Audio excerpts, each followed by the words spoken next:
These musical trailblazers were almost teachers and tax professionals, but instead they became icons. The members of Fleetwood Mac could have gone down completely different career paths.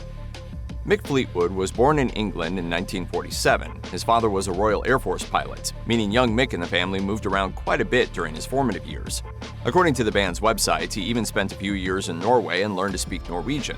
Mick was an inquisitive and intelligent young man, but his intelligence was and is perhaps not the kind that shows up on tests given to school children.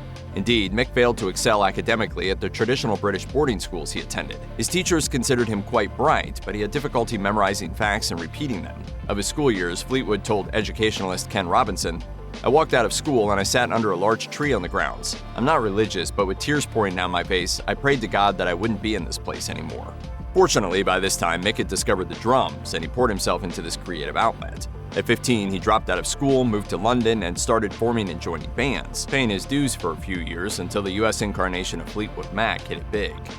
You're giving us everything! That is Mick Fleetwood! John McVie, like his colleague Mick Fleetwood, spent his teenage years in England. However, unlike Fleetwood, McVie spent his entire childhood in England, having been born in what is now West London in 1945. In a 2006 interview with The Penguin, McVie told a fan that he was an only child, though he had a sister who died when she was very young, as he explained, without giving any further context. He also mentioned that as a young boy, his exposure to music was largely limited to what his parents listened to, until his teens when he first got exposed to American jazz and blues. After this exposure, he was hooked on music and began trying to forge for himself a career in the industry. However, careers in music don't pay off for everybody, and McVie needed a backup plan. As MTV reports, for a time in his early career, he had a day job as a tax inspector, playing gigs at night. That all changed when he met Mick Fleetwood and formed Fleetwood Mac, after which he gave up tax collecting for good and focused on music full-time. Christine McVie was born Christine Perfect near Birmingham, England in 1943. She would spend a few years married to her bandmate John McVie, and though they were divorced for far longer than they were ever married, she used McVie's name professionally throughout her career. According to an interview that was once on the band's website, Christine grew up in a musical family, having taken up piano lessons as a young girl.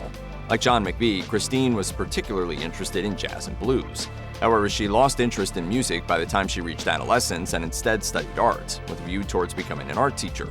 She did work as an artist in a manner of speaking, spending a brief period of time working as a department store window dresser, as Harper's Bazaar reports.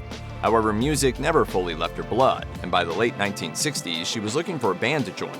Eventually, she met and married John McVie and joined Fleetwood Mac, with whom she would spend the next several decades, despite falling out with John. Christine McVie died on November 30th, 2022.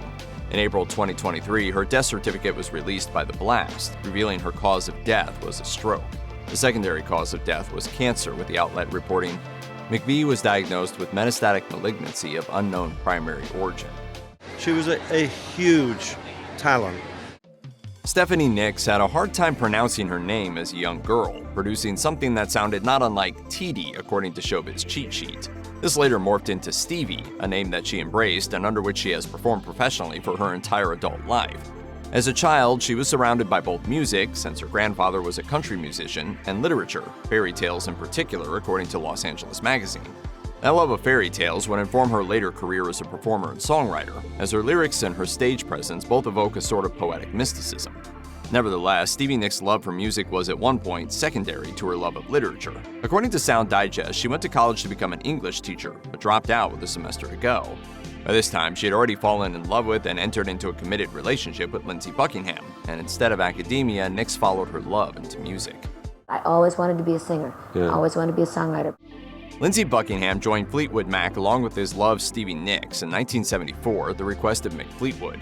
Before they made their mark with the legendary pop band, however, they made up the folk duo Buckingham-Nicks. Of course, this wasn't the first vehicle for Buckingham's musical talent. Born October 3, 1949 in Palo Alto, California, Buckingham's childhood showed many signs of the developing talent that would eventually give Fleetwood Mac hits like Big Love, Secondhand News, and Tusk. With influences like Elvis Presley, Little Richard, and Buddy Holly, Buckingham practiced on a plastic Mickey Mouse guitar until he got his hands on the real deal. He eventually became interested in the Beach Boys and the Kingston Trio and started the band Fritz. Nicks later joined, and the pair moved from San Francisco to Los Angeles and released Buckingham-Nicks. Their talent caught the eye of Mick Fleetwood. In 2018, it was announced that Buckingham had been fired from Fleetwood Mac, followed by a series of lawsuits that were settled outside of court.